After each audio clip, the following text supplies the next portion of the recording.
kapatid, simulan na natin ang panibagong umaga ng serbisyo publiko kasama si Dean Mel Santamaria na magbibigay muli ng libreng payong legal.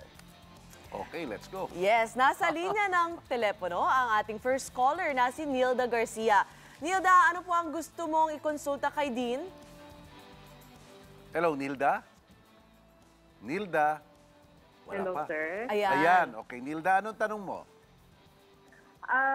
Tungkol po sa, sir, yung ilalisan naming bahay. Okay, anong nangyari?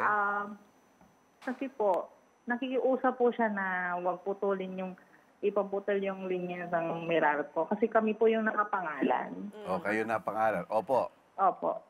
So, tanong po kung ano pong magiging, agreement po o kasulatan para mapirmahan nila. Para pagka in the future po, hindi po magka-problema. Kasi kami po yung nakapangalan.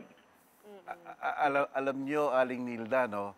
Ang pagpapalipat kasi ng Metro ng Meralco, Grace, halimbawa kay Mr. A to Mr. B, may bayad. Yes. At ang bayad doon, ang average consumption nung dating gumagamit. So siguro gustong umiwas nung susunod na magre-renta doon sa bayad na yon, kaya ayaw niya ng palipat. Wala naman pong problema yon, Aling Nilda, kung kayo ay papayag na hindi na ililipat sa pangalan ng bago. Kaya lang nga, ang parating hahabulin ng Meralco, siyempre, yung kakontrata nila. Siyempre sa kontrata po kasi kayo ang lumalabas na nasa kabilang panig na nakapagkontrata. Kaya po, kahit na po merong kayong kasulatan na ang sinasabi na siya ang mananagot, pero sa Meralco o kaya doon sa kumpanya ng kuryente, kayo pa rin ang tutuunan sa paniningil. So kahit anong dokumento po, kahit meron po silang internal agreement na pinirmahan ng dalawang kampo, this is null and void pagdating sa paniningil ng Meralco dahil nakapangalan pa rin naman dun sa client A. Sa kanila, balido yon. At kaya kung sisingilin si Aling Nilda ng Meralco, ipapasa niya lang doon sa panibago. Kaya lang, nahandun pa rin ang inconvenience ni Aling Nilda. Parati pa rin sa inyong papasa at kung hindi nakapagbayad yung taong yon, kayo pa rin ang tutuunin.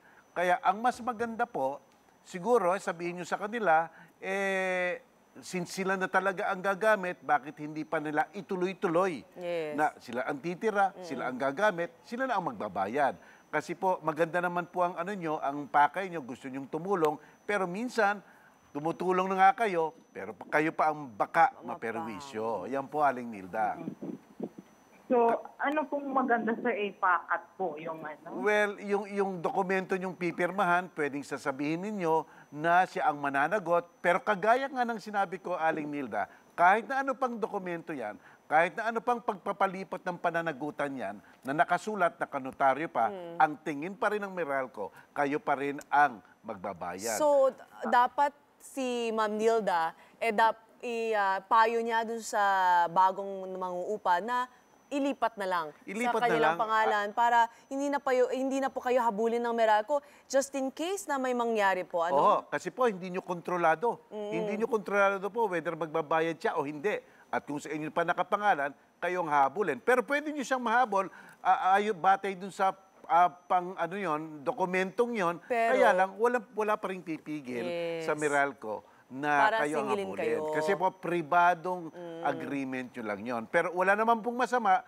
kung ang gagawin yung dokumento ay sinasabi na mula ngayon, ang mananagot sa Meralco ay ikaw na siyang gagamit nito at hindi na ako.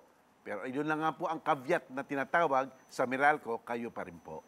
Ayan. Yan po, Aling Nilda. Opo. Ayan po. Alright, Maraming salamat po.